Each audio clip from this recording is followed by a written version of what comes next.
Come back up, check one. Okay, there we go. Hello, and welcome back to Lock Lab 101. What we're going to do today is we're going to talk about a dimple lock, and then I'm going to demonstrate how I go about picking it. So, a dimple lock has, as you can see here, there's pin chambers in here. This one happens to be 1, 2, 3, 5. This is a 5-pin dimple lock, and the way I look at them is it's just a pin tumbler with a different keyway. Or what I have to adjust on that is how I tension it and how I pick it. So what we're going to do, this is a dimple lock tension tool, and you can see the pins in here on this side. So I'm going to put the tension tool on this side. Now the pins are right here. So this is my flag pick, or my dimple lock flag pick. Okay, I have an earlier video where I prepare this picks like this, and basically what it is, it's just when you get them, they're very square and bulky, and I just grind as much off here as possible and shine it up. And sometimes it's needed, not always. That, if you can see, I put a little edge right on the tip there. Okay, that's not something I always do, but I did it specifically for this lock here. Okay, so the pins are right here.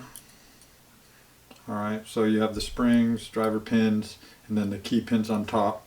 So that means that this shaft here is going to go on the left-hand side of the pins. You can tension this counterclockwise or clockwise. To get the best results, you want to tension it the opposite direction that you're picking.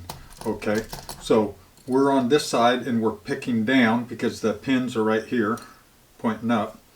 So we're picking in a clockwise rotation, so that means I'm gonna tension in a counterclockwise rotation. So I'm tensioning this way and picking this way. Okay, so with that said, let me get this in a vise. Alright, we're going to do some counterclockwise rotation. We're in focus, nice. Okay, one is definitely binding.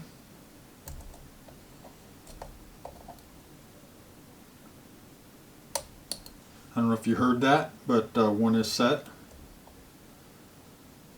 2, 3, 4, maybe 5. Okay, I went all the way down, so I'm going to start from 1 again. 1 is still set. 2.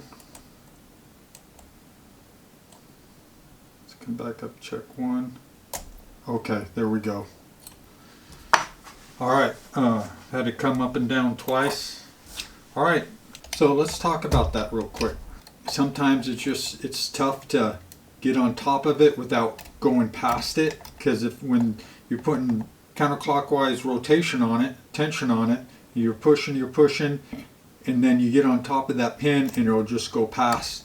So you just got to control, you got to have one finger on that lock controlling the depth that you're pushing it down so you don't overshoot it.